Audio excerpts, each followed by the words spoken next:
पश्चिम बंगाल शिक्षक भर्ती घोटाले के आरोपी पूर्व मंत्री पार्थो चटर्जी की करीबी रही कभी अर्पिता मुखर्जी ने सोमवार को कोर्ट में सनसनीखेज खुलासे किए हैं।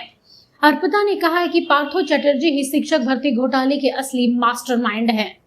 वह पूरे मामले को खुद देख रेख करते थे। अर्पिता मुखर्जी ने कहा है कि संस्था का सारा काम पार्थो के घर पर होता था, यहाँ तक कि अनंत टैक्स फैब का ऑफिस भी बेलघरिया फ्लैट में है। अर्पिता ने कहा है कि उस कंपनी के शेयर ट्रांसफर के लिए इस्तेमाल होते थे और उस कंपनी के सारे अधिकार पार्थो चटर्जी के हाथ में थे।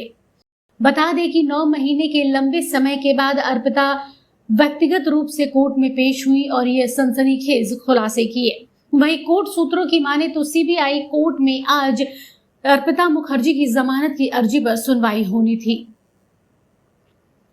पूर्व मंत्री पार्थो चटर्जी की करीबी रही अर्पिता मुखर्जी और उनके वकील ने भ्रष्टाचार को लेकर कई विस्फोटक खुलासे किए। यही नहीं, उन्होंने कहा कि यह पार्थो चटर्जी की पत्नी की मृत्यु के बाद हुआ क्योंकि उनकी बेटी विदेश में थी। उस संगठन की सारी शक्तियां पार्थो के हाथों में थी। अपने फ्लैट से बड़ी रकम की बरामदगी के बारे में अर्पिता ने कहा कि विभिन्न संगठनों में पैसा पार्थो चटर्जी का है, मेरा नहीं। ईडी की जांच से ऐसा सामने आया है। बरामद नकदी और आभूषण भी अनंत टैक्स फैब के हैं।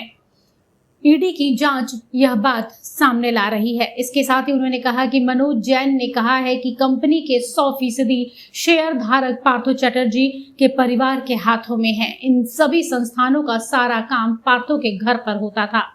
अर्पिता का दावा है कि अगर यह शतरंज का खेल है तो साफ है कि इसका बादशाह कौन है। मेरी एक बूढ़ी माँ है, उसके बचने का कोई चांस नहीं है।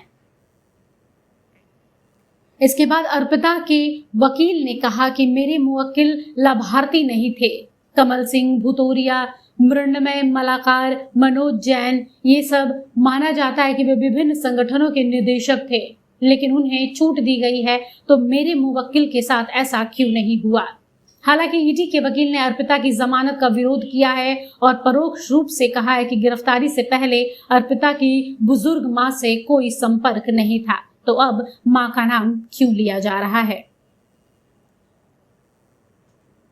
बता दें कि गिरफ्तारी से पहले अर्पिता के फ्लैट से जब छापा मारा गया तो भारी मात्रा में नकदी और जेवरात बरामद किए गए थे, जिसके बाद से ये सलाखों के पीछे हैं।